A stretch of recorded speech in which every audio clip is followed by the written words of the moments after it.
Hi, and welcome to Love Unboxed, the podcast where we unbox queer love stories from the melanated perspective. And boy, are we in for a treat today. But first, I am your host, Manny. And if you were to ask me about the most important lessons I've learned in love and relationships, I'd say it's to communicate openly and honestly, and to always prioritize mutual respect and understanding with one another. What's going on? I am so thrilled to have y'all with us for today's episode. For those of you joining us and listening in, we're going to be delving into the theme around balancing me and we. We are going to talk about individual identity, communication, love outside the norm, and to guide us through this journey, we are joined by two amazing guests, Erin and Amanda. I am so excited to welcome Erin and Amanda to the show. Erin and Amanda is a Black married lesbian couple. They bring really a unique perspective around like love and relationships within the Black queer community. They'll really be sharing their journey of balancing individuality, togetherness, in ways that really kind of challenges the conventional norms around relationships. We'll explore their personal strategies for maintaining self-identity and their approach to communication.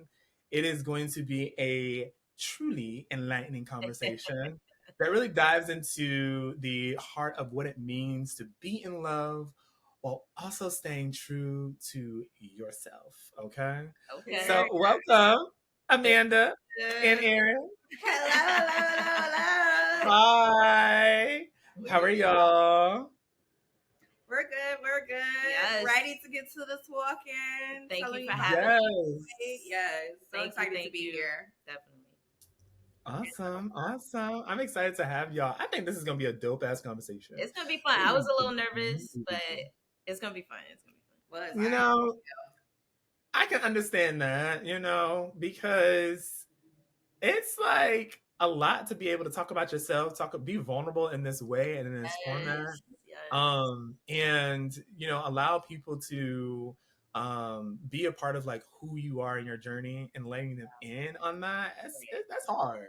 Nice. It Let me is. tell you. So, but I appreciate y'all agreeing to be a part of the podcast and being open to sharing more about your relationships. So, before we dive into like the deep depths of the conversation, I would definitely want to allow you all to introduce yourselves, like share a little bit about like yourselves, like individually. Okay. Yeah, who am I? Is the question. So I'm Erin, out of the Amanda and Erin. I'm Erin. I am a New York, New Jersey transplant. I'm actually from Detroit, Michigan, born and raised. And I currently am a talent acquisition manager. So I love to help people find their career home because you be at work 24/7.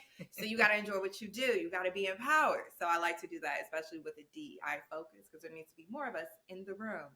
But also I do social media influencing on the side, be the internet bestie that I can be.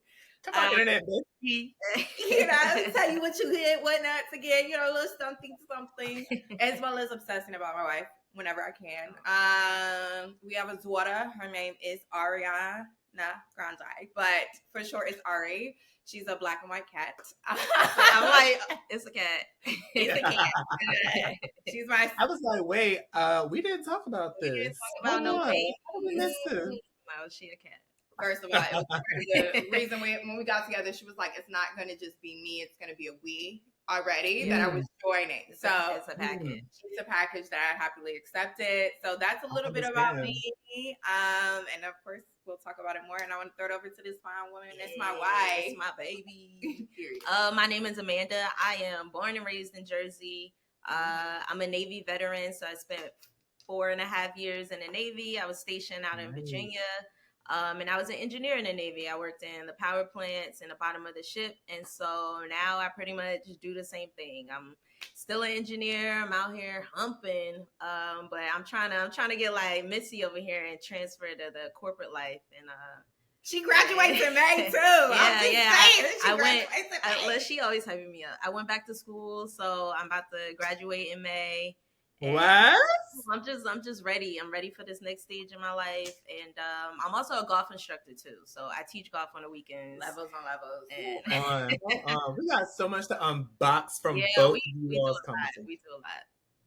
Wow, really I do different things, but you'll both do a lot, right? And I think that's like really dope.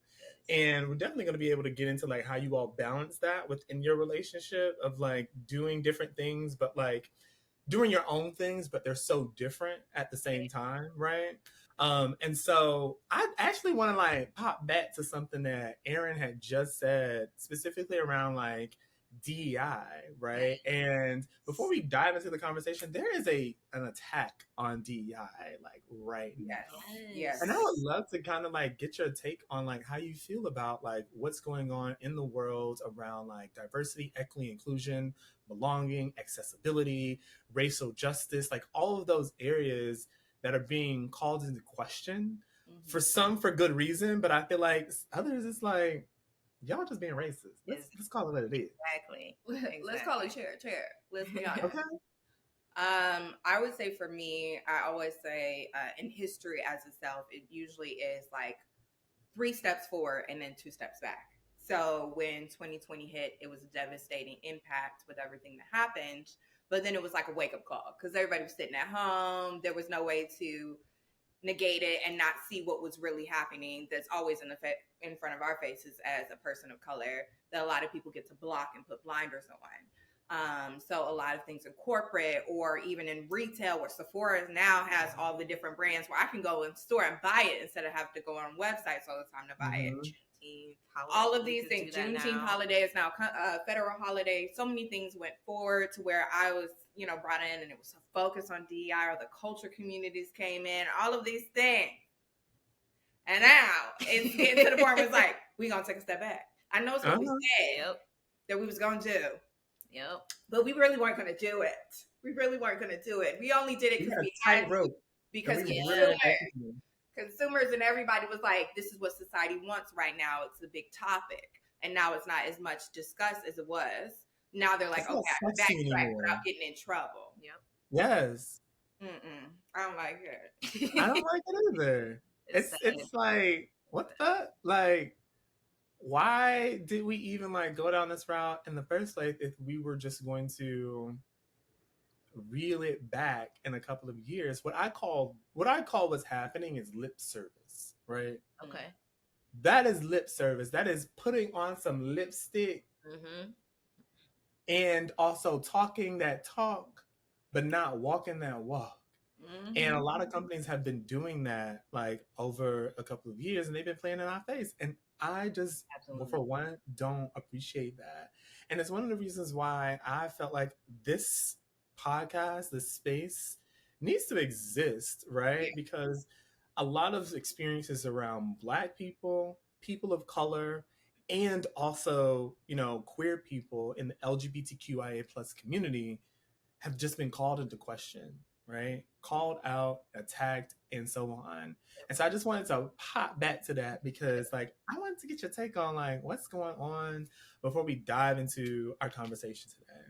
But I'm excited to have y'all again. And so the first conversation that we are going to dive into really centers around the individual within is what I call it, right? And so it's really you all's opportunity to share a little bit more about like your individual backgrounds, and then we'll just kind of dive into kind of like how that shows up in the stages of your relationship, and how have your personal identities helped define like who you are and how you show up in your relationship now. And so the first question I want to ask is like, just share a little bit about like your individual backgrounds and your interests, like just diving a little bit deeper into some of the things that you just shared when you introduced yourself. I'll let you start since I answered because this one is harder. Does it? I think something that kind of plays a big role in my life and it shows up a lot in my relationship is the fact that I was raised by my grandmother and the fact that my family is primarily women. So if someone has a baby in my family, it's probably a 90% chance it's a girl. And most of the men, we have, you know, a little boys sprinkled here and there, but most of the men in my family are married into my family. So I was raised as a woman. I don't know, even if I think I wanted to be a man, I don't think I know how to be a man because I was really raised by a lot of strong, independent, outspoken women. And so that was a challenge for me growing up and kind of connecting with people because I was always an individual. In any relationship I've been in, I've always been an individual. So my biggest challenge was learning, because it definitely was a learning process, how to share my life with somebody else. I was always a bad bitch. Let me tell you, I always was confident about my, not in a cocky way, but I always was about my business. I always was about just being the best person that I could be. And so it was tough meeting Erin. It was tough. How was it tough? It was tough because I had to look at myself. And I never had to do that before. I was always right. I was always the strong one. I was always the smarter one. I really had to be real with myself. Like, you know, and so I think half of that is good and half of that has helped me grow because I'm still able to be an individual. I'm still able to have my hobbies and my sports and my routine. But now I think I'm growing, or I've grown to a point where I can successfully share my life with somebody. I hope I'm successful. Yeah, you are. Or, you know, I hope I'm being successful. But to me, I think that's a big difference between her and I that has kind of showed up in our relationship. Oh, I love that. What about you? About me, I would say for me, it's always I've been a super lover. Like I have loved, and loved the thought of love. Especially since my mom is divorced, and a lot of our backgrounds was growing in the family. A lot of people aren't married in my family, or I haven't really seen successful relationships. So for me, I was like, okay, maybe it's because they married the wrong person or whatever it may have been. So I would like always be like, whoever I date, we're going to be married and together. And I'm like, I'm 18, I'm 16, we're going to be together, whatever it might be. No. No. And I would give that person, I would do the most. I would lose myself in that person all the time. And what Amanda brought up was really strong, where she said she always been this woman who's been confident, always about her peace. She ain't gonna deal with something that's not about her and everything like that. And as she had to take a moment to look at herself, I had to do the same thing. Yeah. Because I had to really be like, okay, I wasn't really establishing the me part. Yeah. And a lot of people look down like, you didn't realize who you were or all of that until you found your person. I was like, yes, girl, I did. Finding someone who gave me enough security gave me peace to be me. So it made me introvert and be like, okay, no, I need to stand up, you know, stand on business, stand on myself and everything like that. That made me to be even more confident, where I'm not like, I'm even more, I feel like a little bit more extreme on the other side, where I'm like, I ain't doing it. But it really, with those backgrounds, I think helped create the healthy version of a me and a we. And it's still always an ongoing process, right? Because you're not the same person. We've been together going on 8 years. And I'm not the same person I was 3 years ago, 5 years ago, 2 days ago. It changes us. So it's always an ongoing process. And it's always a choice. Of course, love is love. Like, I fell in love with her, it's period. Mm-hmm. But it's still always a choice to wake up and do the work that's necessary to continue the journey together. Yes. You know, they say the only thing that's constant is change.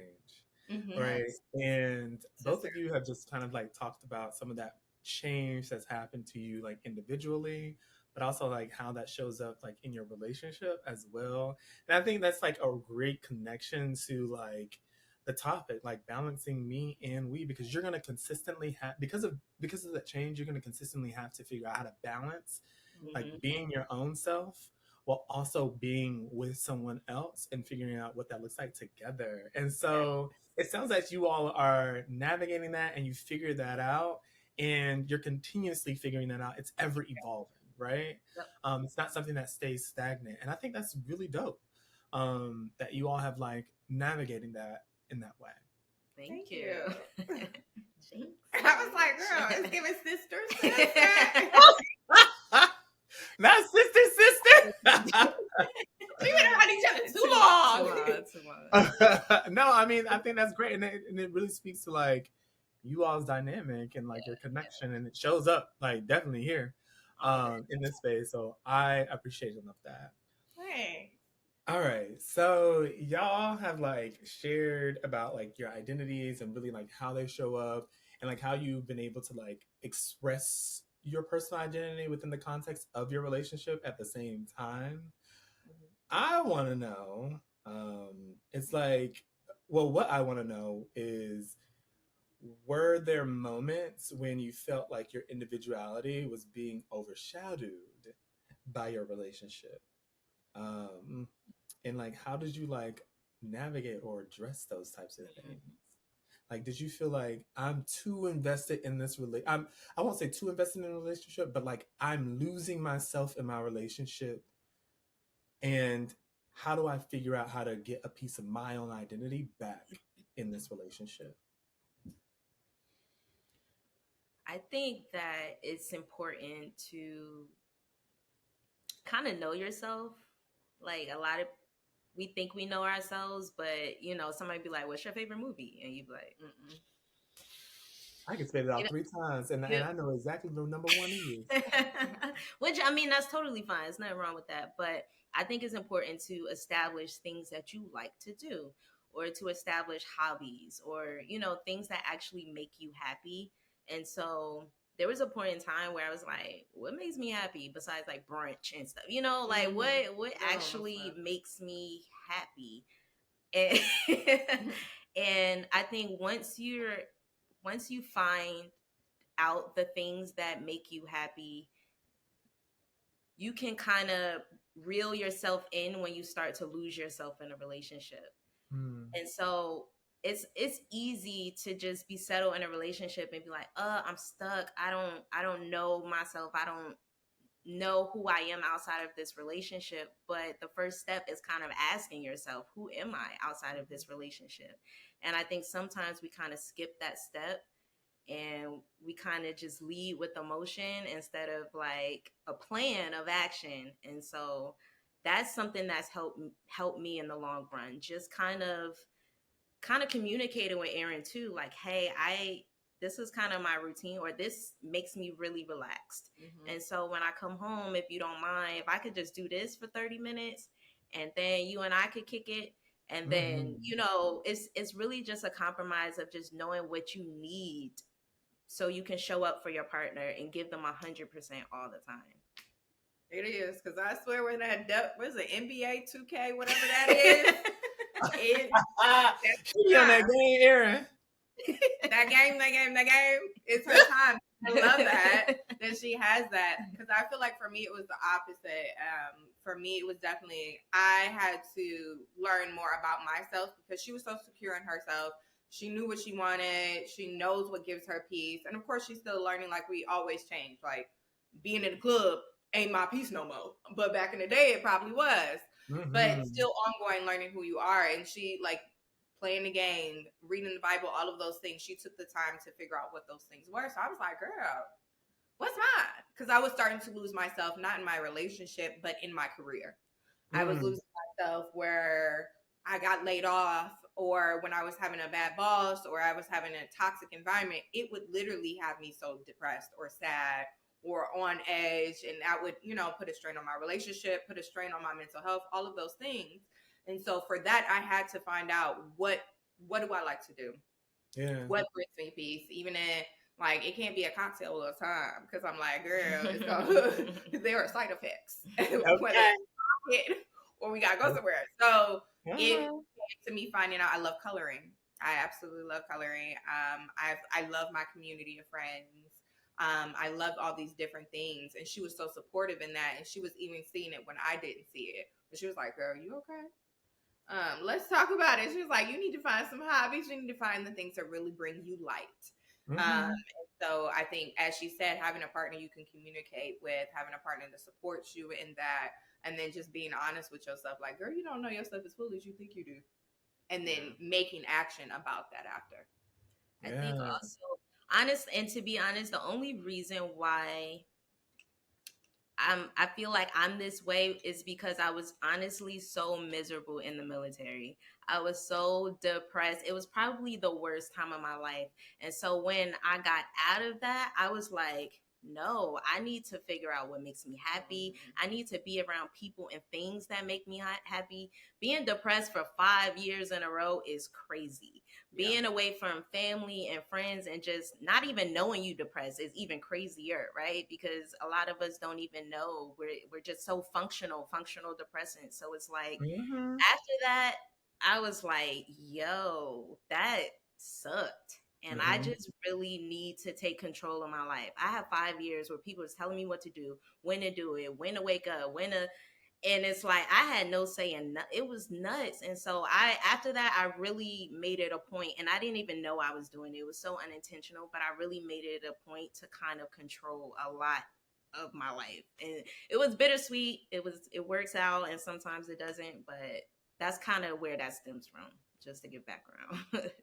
Yeah. And one, like, thank you for your service. Thank you for like taking that leap to like make that decision in the first place. I have a sister that's like going into the military right now. And so I understand, like, I don't understand from your perspective, but from like a familial perspective, I can see it and I can understand it. And so like I'm definitely empathetic towards that. And I think like she's also lesbian, and so I think that like this type of conversation, right, is going to really like also help her, you know, kind of like make sure that like I'm not losing myself in this space. Like I know that I'm going into this space and I'm going to have people tell me what to do and all those types of things. There's protocols, there's, you know, hierarchy, there's like all these types of things, but like ensuring that even still I'm not losing myself and my identity to this place. You know what I mean? And so that's really what I think about like when you were just sharing that. And so I would want to know also, like, how did you both help each other navigate those things? So, like, how were you able to lean on Erin? And Erin, how were you able to lean on Amanda? I would say for me, like I said, when I knew I was like not 100% in those days. Like I knew it to a certain extent, but like Amanda said, you're functional. You moving and grooving. Like I was like, okay, things have to happen, bills have to be paid. We're gonna figure it out. Okay, maybe I'll take a week off to figure it out, or something like that down the line, or whenever. I just need a vacation. That's what it is. I just need a break. No, it's not that. You need to find the balance within the everyday. And for her, it was just like being aware of your partner, being aware of their behaviors and their, you know, their spirit, their soul. And if it has a shift, being honest and being like, wait a minute, what's going on? So I think that was for me how I was able to lean on her, where she was able to see it even when I didn't want to see it. And so she was just enough to be like, hey, girl, I love you. You okay? Like, I don't want it to be like, you know, because I was pretty much in that zone where everything, I was just like, I'm about to bite the head off. And I was doing that to family, friends, and everything. And I was just like, I just didn't have the patience, because I didn't have the patience. Like, everything was on the edge.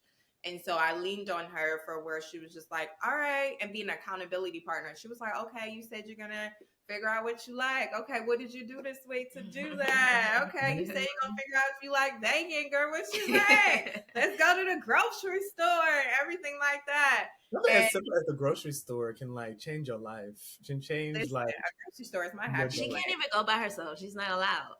She's not allowed. Don't take me to Trader Joe's. Okay. Our bank account for TJ's. Listen. I mean, I have the newsletter and everything. I'm like, so what's new? Where are we gonna go? It makes me feel like a chef without having to be one. You know.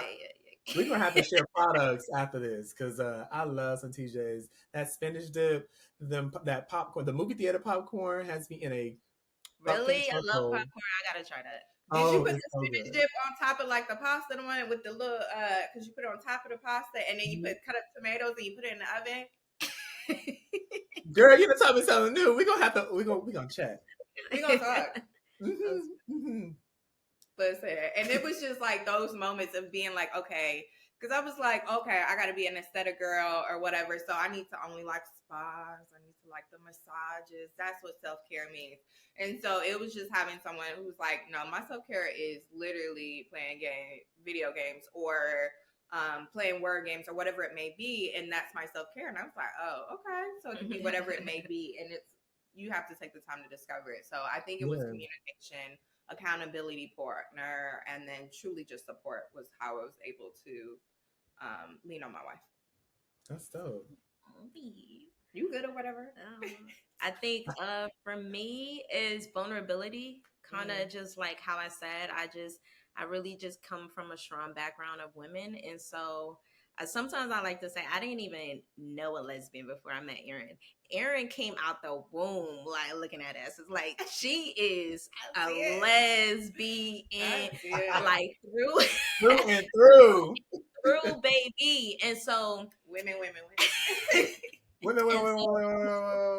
The only thing that, people may assume that I'm just this super masculine person because how I dress, but I like how I said, I was raised to be a woman. I am a woman. I've never really had that ultra masculine quality about me. So when I met Erin, she's like bringing out more of my femininity. She's like giving me roses and lighting candles and trying to figure out what I like, and just to feel seen, honestly, in that way. I've never been seen like that before. And it was like, yo, this type of trust, vulnerability, and then even still, I don't even have to worry about her really like not really cheating or anything. It's like, it's the trust, the community, everything was there, and it made it easy for me to grow. Why wouldn't you want to grow for somebody like that? Why wouldn't you want to show up and be the best person for somebody like that? That's I mean, to me, that's like a given. So I think Erin just being herself, honestly, is what helped me. That's beautiful. 100%. One snaps. Ooh, that's beautiful. And what you basically just shared with me, and what I interpret you saying, is that she created psychological safety for me. Yes. And I feel safe with Erin. Yep. And I think that is so important when you are trying to navigate not only yourself, and you are like also trying to navigate this relationship and figuring out those things. It is so important for somebody to create that psychological safety for you, and make you feel as though that they are not going to harm you in any intentional way, right? Exactly. And so like that's dope. I'm feeling it over here. I'm like, wow, that's beautiful. Yeah, I was like that whole too. She looked good too, so I mean that also helps. Okay. Yeah, after this recording, okay. And the versatility in the hair, like this is like maybe my second or third time seeing Erin with a different hair. Like I love that. And when we first met, I think it was the Bantu knots that you had in your hair. Yeah. Flawless. Thank you. And I have to give her credit because she sees the behind the scenes. Because when I tell you there are, who was it? And Set It Off braids under here. Oh, yeah. Okay. Cap barely on, and she's still with it though. You need somebody who can give you damn. And when you look like you on the side of the street, you need somebody. If you can't take me at my worst, you don't deserve to have me at my best. There you go. Okay. There you go. If you ain't there to build the work, you don't get to get the results. Okay. You was not shooting with me in the gym. Okay. If you can't be attracted to me when I look like a bum on the street, which is typically what I look like every day when I'm not in front of a camera or with people or at a conference or at some type of social event, like my everyday self does not look like this. No. Okay. I do not have a haircut every day. I do not like do my eyebrows and like I have a facial routine, but like that's pretty much it. Like I moisturize. That's all you're gonna get from me on the daily. Is a moisturized Manny. Yep. But like I love that like you all accept one another for like I don't even want to say flaws. I want to say like all. Just all. You know? So I love that. That's what that piece is. It's also provided that piece because you could just literally accept me for who I am. Yeah. Whether who I am ain't 100%, you're still there to help pour into me. So that's what I'm like. It gives peace. It gives security. Security. We love being secure. Yes. Cozy. That's what we're gonna call it. Definitely. So I want to transition us to another topic, and I appreciate you all like just sharing a bit about yourselves and your identities and how you all are navigating that in your relationship. I want to dive a little bit more into like communication, right? And so like how you have learned to just speak your truth without like hurting each other, and really like being empathetic in your listening and your understanding, right? And so one of the questions I want to ask is like, how do you ensure that when like you're speaking your truth, it doesn't like inadvertently hurt or offend like each other, especially in those moments where you are not feeling your best? That's money to chew on. It's a chewer.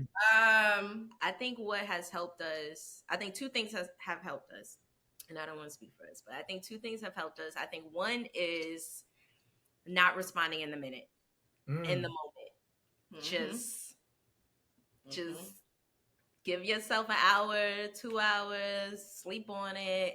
Sincerely. Just because it's been a lot of times where we've argued and I woke up the next day like, I'm not even mad and I was stupid.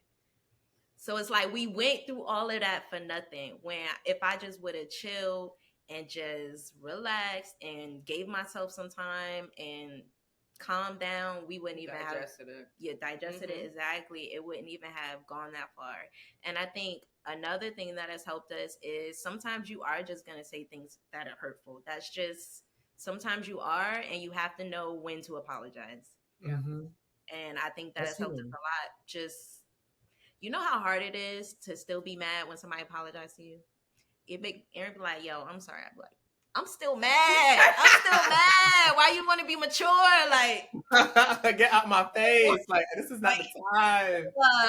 Let me sit in my madness. Right. Ask me if I'm hungry. You know I'm hungry. You know I'm hungry. Ask me if I want to sit on the couch and watch this movie. You know I do. You know I do. Put on my favorite movie. So I think just knowing when to apologize and giving yourself time before you react is just important. Emotional intelligence is just... Yeah. I was just getting ready to say EQ, emotional intelligence. Like, that is the thing. It's hard. Yeah. I would say also for me, therapy. Okay. As an individual, therapy. Because it's not always like a lot of times, especially in the Black community, it's seen as you go when you have an issue or it's like you crazy. No, you go to, for me, it's like healing my younger self or healing the problems that I have for myself, but also for those around me, including my wife, my family, my friends, my community. I want to be the best self I can be for myself and those around me. So I have to be like, okay, why am I ready to fight as soon as you say this? Or why am I this triggered? Like all of my triggers and what are the reasons behind them? So it took me to like do that for myself as a physician. Like I think that's the best thing. You have to like really show up one thing for yourself. And that has been able to like find me little things about what I needed to heal, but then also being able to communicate to my wife and her being vulnerable and open enough to accept those things. Like, hey, this is why I communicate in this way. Yeah. And she was able to digest it, be like, you know what, I get that. And I'm going to meet you where I need to meet you. And that is beautiful. And I would just say, what else has made it with the communication? It's just, for me, it was also understanding it's not coming from a hurtful place or like a mean place or a mean space. Like when she's trying to talk to me, I need to hear her. Well, listen to her and understand what's behind it instead of just responding in a defensive manner, understanding what she's saying. So she's saying maybe, okay, I wish you were here more, or whatever it was may be. It's because she's saying she wants to spend time. Like this is a quality time. This is her love language. She likes these type of things. So hearing that instead of being like, okay, girl, I like to be at the house. So like just actually take it a minute to digest and hear your partner and understanding their needs and meeting them with it. So that's kind of it. That's so true. Both of what you said is true. I have, especially on the point of like taking a moment to respond. I forgot who it was, but I had someone who had communicated to me that's like, if there's something that bothers you and someone has done something to you, and at the 24 hours you have not communicated it to them, or you feel as though like you don't need to communicate it to them, it means to let it go. Yep. It means you can move on from it. You don't need to sit on it anymore because obviously it's not really impacting you, right? It's obvious that it's not something that's like detrimental to that relationship or like who you are as a person, right? Yeah. And so if you sit on it longer than that, it's you just need to let it go. But within that 24-hour time frame, if you feel like I need to have this conversation with someone about it or with this person about it, figure out how to have it in the most thoughtful way. Yeah, have the conversation. Exactly. But it's so important to kind of take that step back and yeah. Because you might have stimuli that stress you out. Like sometimes when she's texting me, I'm at work and I'm already stressed. So then when she says something to me, it might be something seriously simple. I'm already in a zone of being like responding not in the best way. So it's just like taking that moment to be like, okay, I'm gonna respond to this when I'm on my lunch break, or when I'm able to be around, have a moment. So then that way I can respond and truly hear or listen to what she's trying to say, like really digest it before responding. Really being able to digest that thing. One thing that you just said, Erin, is love language. And I love love languages. I know exactly what my love languages are. I communicate them. Do you all know your love languages? We know them now. We didn't know them when we first started. Sure, but we know them now. We just learned them. Are you open to sharing what your love languages are? Yes. Mine is acts of service. And quality time. Sure. You tell me you paid the light bill, baby. Yeah. You said what today? You went where? So acts of service and definitely quality time. I love the quality time. I just love, and I'm not clingy, and so that's kind of weird too. But I just want to be in your space. That's it. We don't even have to talk or anything. Yeah, she's very much like that. She was just like, we don't gotta talk. But it needs to be uninterrupted. Like you can't be on your phone. Just true, authentic quality time. It's cute. Like, why are you paying your nails there when you could be paying your nails next to me? Why are you all the way in the other room? Just be in here. With me, like why? That's me. Same thing here. Let's breathe the same air together. Yeah. Let's take up the space together. What about you, Erin? I would say smacks on the ass. No. Yes. Yes. But mine is words of affirmation and physical touch. So we are the opposite. The other, there's only like 4, and we are chosen not to have any that overlap. And we had to learn that. Like, I really had to learn to love her in her love language instead of like loving you how I want to be loved. I have to love you how you want to be loved, and vice versa. So that was one of the biggest things we had to learn, and that came with communication. Like I had to hear you and listen to you how you wanted to be heard. So yeah. Nice. It's kind of like how you said earlier. It's really just like, I wish it was a cheat code to this, but it's really just a choice. You just gotta wake up and choose. Like that's really all it is. It's effort. Every single day. It's effort. It's intention. It's intention, exactly. Yep. Yeah.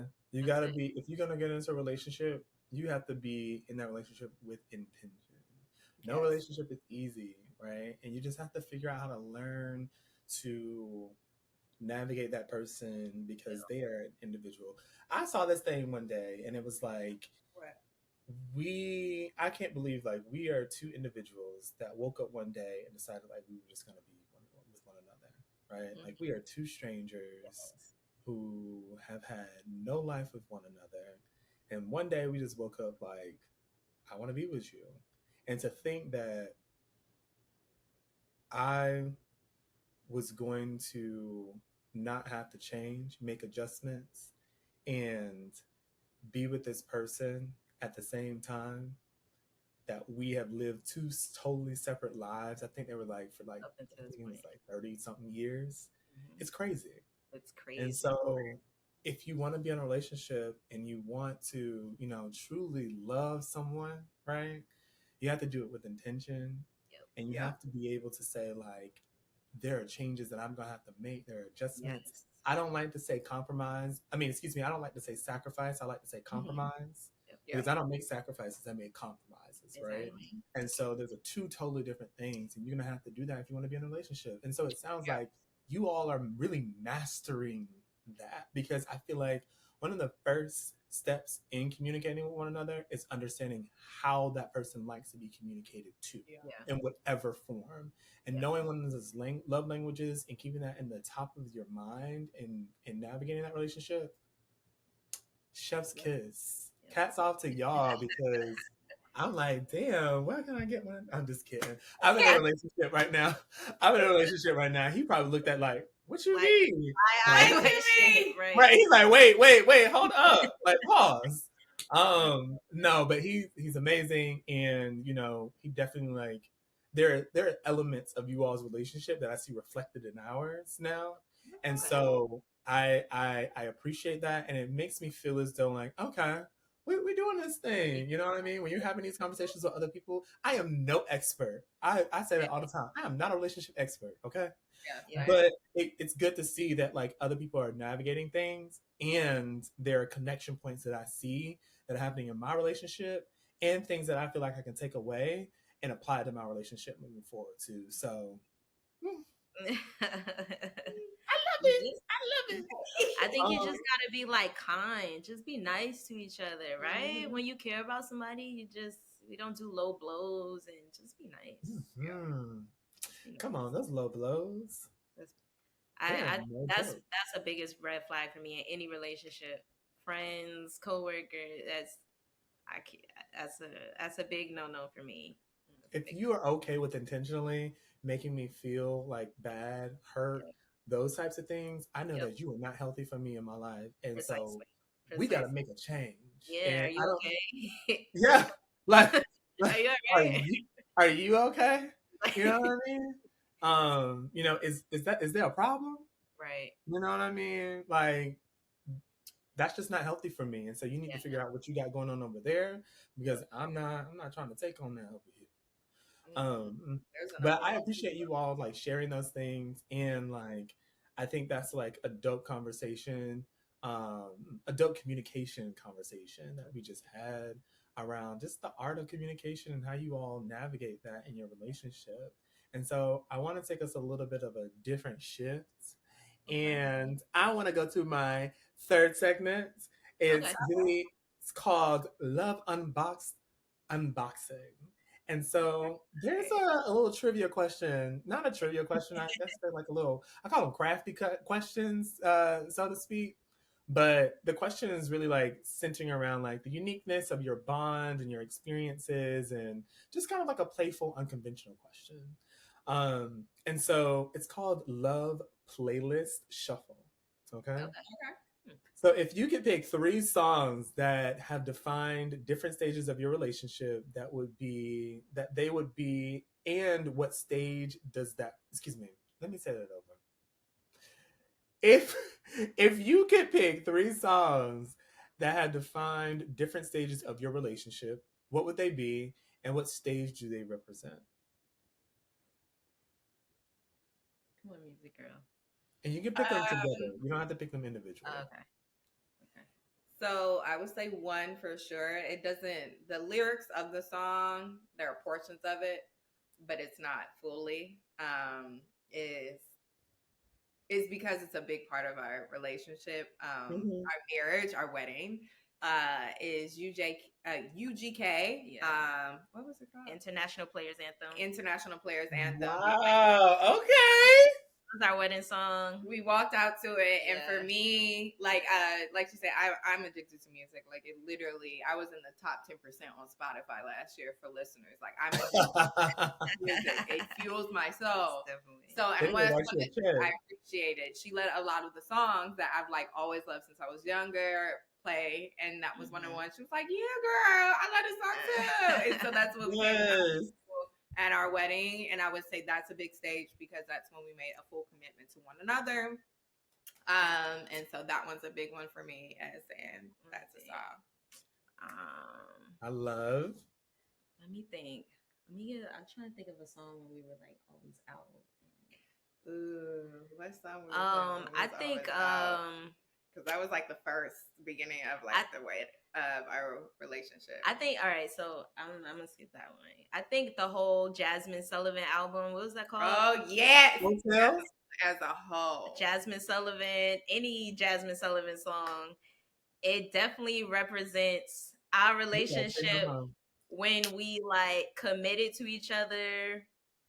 When we committed to each other, but prior to marriage. So when we just was like, yo, I like you, you like me, this is what we were gonna do. It was so fun.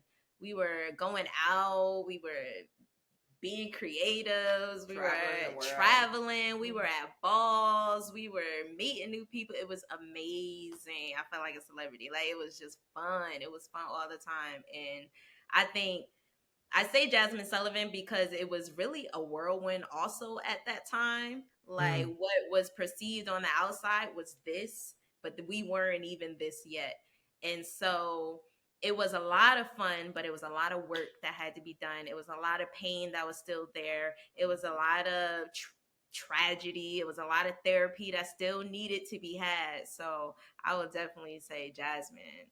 Because she speaks to all different situations, whether you love your man, you don't like him, whether, you know, he a rich, whatever it is, she speaks to it. All different stages of love. The more early of her career was definitely like very love focused. Yeah.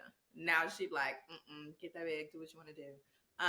So I love the range, and I would say that's why she says Jasmine Sullivan. It definitely speaks to all the range of us. Yeah.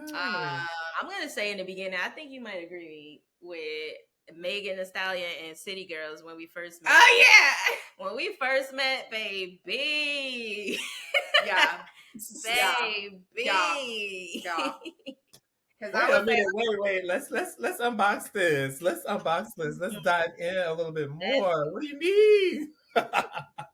Because I always say, like, because so many people assume when you see her masculine presenting, I'm like, no, my wife is a city girl.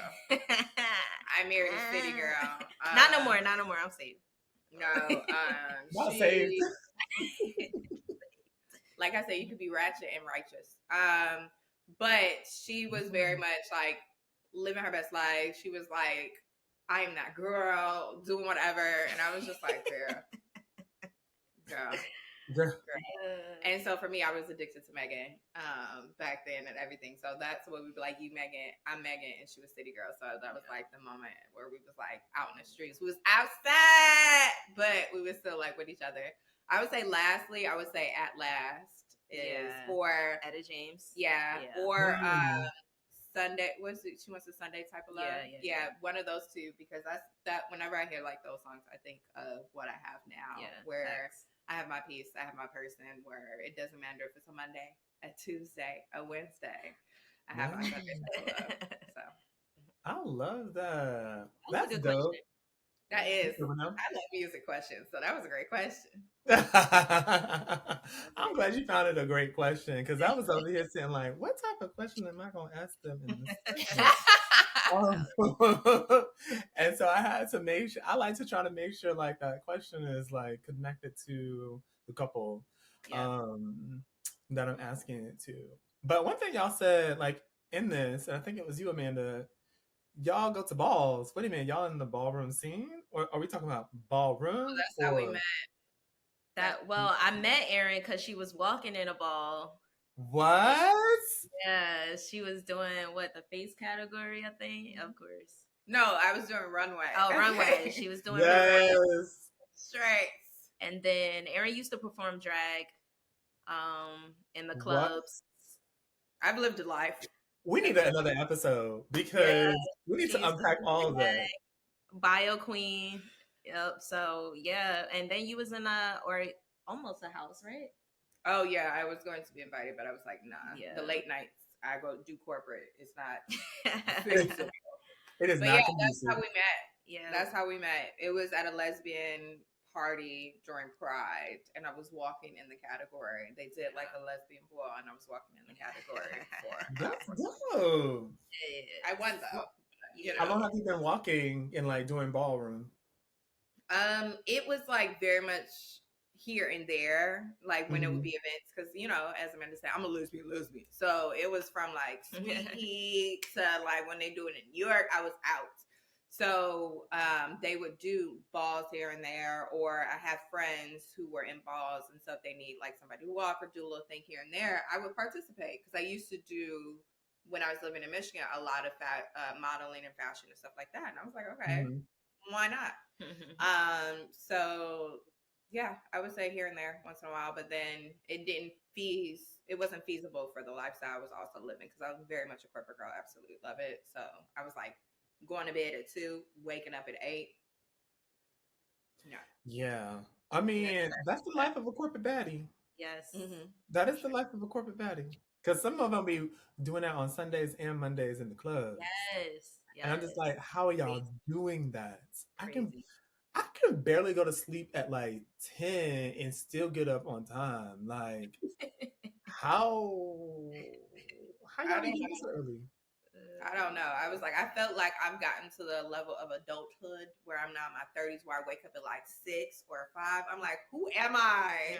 I wake up, I make my breakfast, I drink coffee. I'm not going to the gym, but I am doing things in the morning. So, new chapter unlocked. Okay. We are doing plenty of things.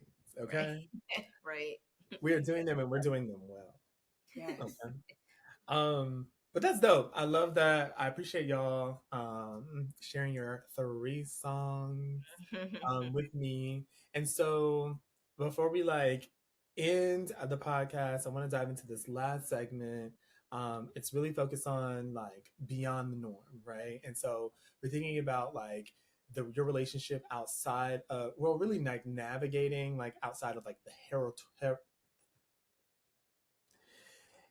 heteronormative, excuse me, like there we go, the heteronormative narrative, and really like thinking about like the triumphs that maybe in the challenges that you've already faced in your relationship.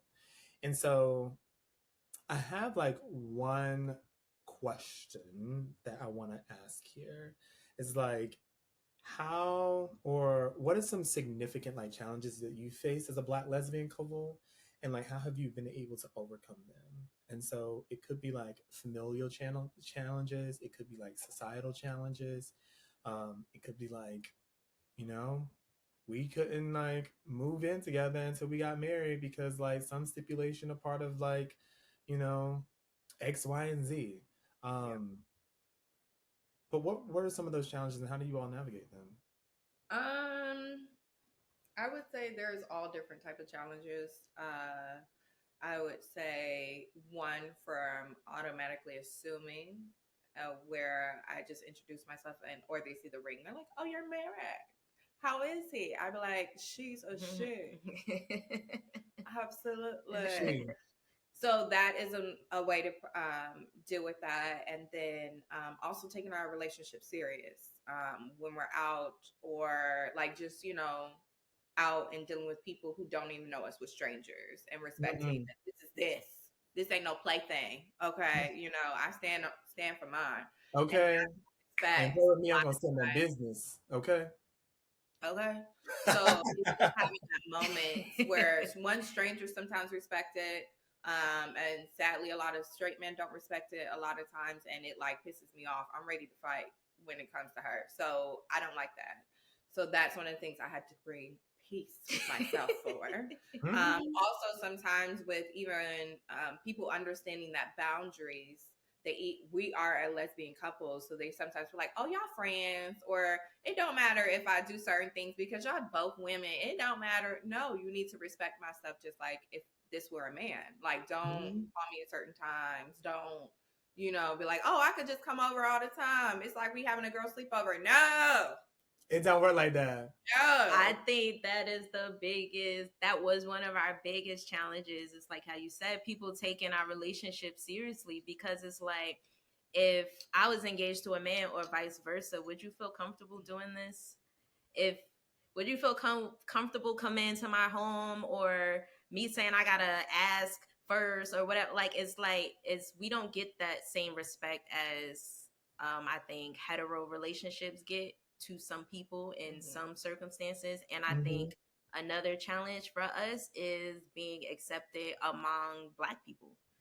When you see, and don't get me wrong, we have great relationships with all types of people, but that has been one of our more challenging areas because it's not always the same, if that makes sense. And so I think that when you see Black love or whatever, we're never represented. You're never represented. When you see magazine articles of beautiful Black love, it's never us. We not Black. We not in love. So it's even that, just the inclusivity in our own community is always lacking. Not a lot, but I've experienced some Black men that don't treat me like a woman. How you holding her bag and you not holding my bag? I mean, but it's for real. Like, I mean, men like opening doors and be like, "You got it, bruh." So it's like, I don't know. That's always a challenge. Just always having to kind of justify your relationship and justify your stance in your own community. I think that's a little crazy. Yeah. And I feel like that's when I really noticed it the most, was during everything for 2020 when we did when we were walking and doing the marches and standing up for each other as a Black community. It was just like the difference you would see coming up for me, my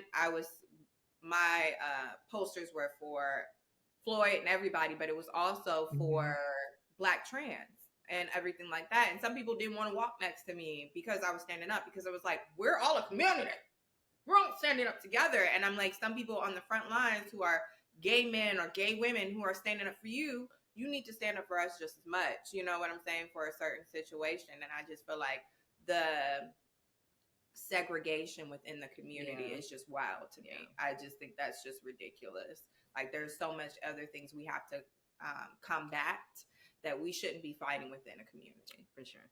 So. Most definitely. And I completely relate to that, because I feel like also, like, as a Black gay man, those are things that I have to navigate too. It's like, what you all don't realize is that Black trans people were at the forefront of the civil rights movement, of gay rights movements, of many movements that got us the rights that we have today. And to feel as though like we are not being recognized, and that because of who we are, we don't matter. Like, our experiences are not the same as yours as a Black person. Let me be real. You see that I'm Black before you see that I'm gay, right? Like, I have shared experiences with you, and just because I am a gay man does not negate that my blackness is seen just as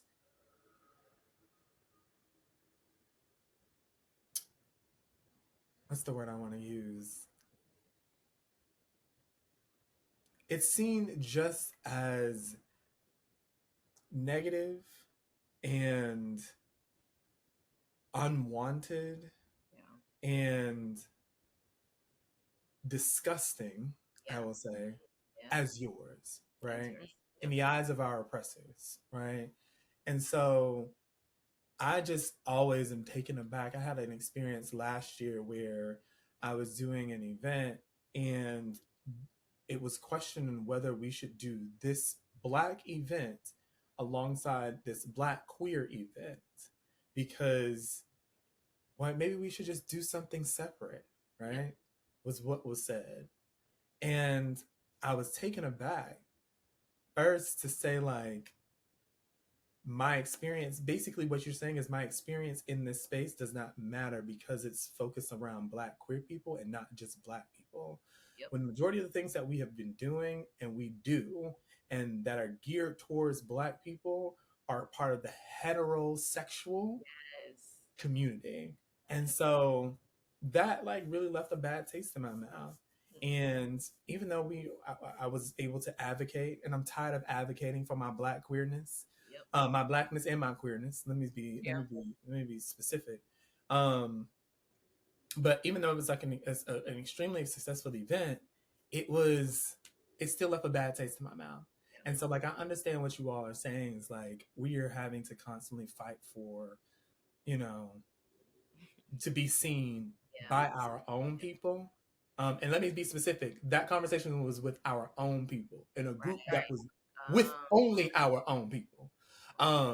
And you know, I'm just tired of it. So I'm just saying to say, like, I appreciate you all recognizing that and bringing that conversation up because I think it's a real conversation that continues to that needs to continue to be discussed.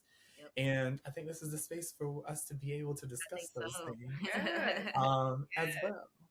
So thank you. I appreciate it. Before I just want to say real cheers to the allies that are there. Because that's why you always have to build your community. Don't ever be stagnant with the friendships you're making because we have made some friends recently with some Black men who are amazing. I ain't have to think twice, you know, because so many different things you have to think about. Like, okay, I'm a woman. I'm a Black woman. I'm a Black gay woman. Like, it goes but it was just like I didn't have to think of anything. There was a level of respect I didn't have to reconsider. There was all of those things where I was just like, it felt like a hug, a comfort. That like I was like, okay, I should always have this. Everyone should be allowed a comfortability within their community. And so I just appreciate allies like that. I appreciate my friends, my girlfriends, the strangers, anybody who just at least has that EQ to provide a safe space. No matter who they are.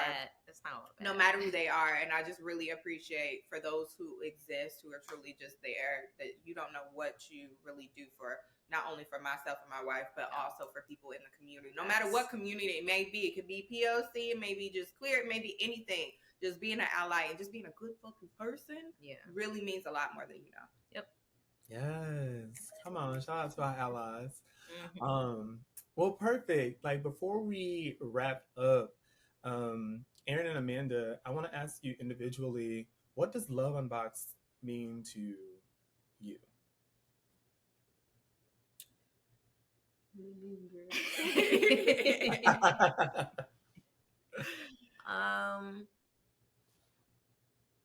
I think it means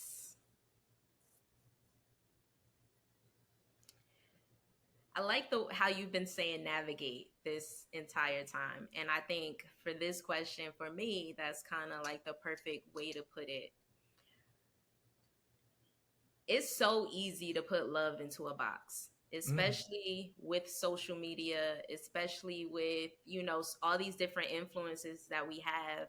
you think love looks like this, or you're supposed to have this, or why aren't you doing this for me, or I should have, what, people spend like $500 on roses, they be like this big, and people, but that's totally fine. But you know, love doesn't always look like that. It's not always in a box. And so I think Love Unboxed is navigating the realness of love, and the good, the bad, and the ugly, and actually disgusting.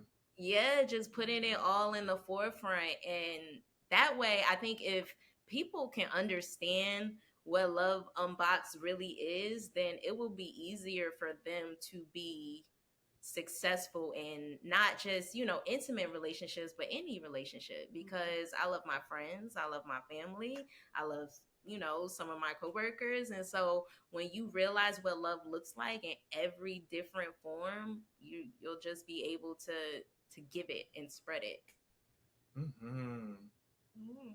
That was good. Thank you, baby. That was good. I'm like, I'm gonna take that and put it in a little, you know, the sound bite. There we go. There we go. I would definitely agree with Amanda. I feel like it's definitely in that space where it's everything, real honest love, all the different spectrums. But for me, being gay, I think of it, Love Unboxes, it means there are so many different types of way love can be. Instead of having that cookie cutter, this is the way love looks like she was saying. But I mean, for the people, it could be all different arrays of color. It could be different ways of gender. It could be different ways of the size of the relationship, all of those different things. Like, there's so many different ways to love and be loved.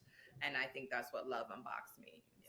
Yes. All snaps. I love that. I appreciate you both being a part of this conversation. And just agreeing to be a part of this podcast. You have been vulnerable, you've been open, you've been engaging, which I appreciate. But also, like, you've been voices to a community of people who really need your voices and needed to hear more about like your relationship and how you all navigate this life experience that you were going through together, right? And so I just sincerely appreciate that. I want to give you all a chance to kind of like plug anything last minute. If you want to plug your social media too. Well, I do just want to thank you, though. Yes, I want to, because you're not giving yourself enough credit here. We met you one time once, and your energy and just everything about you just resonated with us, and we just really wanted to be a part of this project. Anything you probably would have asked us to do, we would have said yes. So thank you for being just a dope person, and good luck on your podcast. This is great so far. And yes, I'll be tuning in. Yes. All the episodes, because you're a great interviewer as well. Like, no, legitimately, you had your already questions, but you went through when someone gave another, like, a little tidbit. You was like, well, let me talk about that. Let's just go back to that. Talk about that a little bit more. Right. You know, that shows that you love something. And I just think you're absolutely amazing, and it's going to go out wonderfully far. And thank you for providing this to the community. Okay. Yes. Thank you. I appreciate y'all. I appreciate y'all. I appreciate y'all, and like, I'm receiving that because I need that. I want to just call that out. So thank you so much, and I appreciate y'all being a part of the podcast. Do you wanna plug your oh yes. Let me plug my heart up too. Let me there we go. I don't know how to do that. There we go. Yes. You want to go ahead and plug your I'll put my socials there because I'm gonna be posting this. But you can follow me at Eccentric, and that's ECCENTRIC _view _, and that is myself.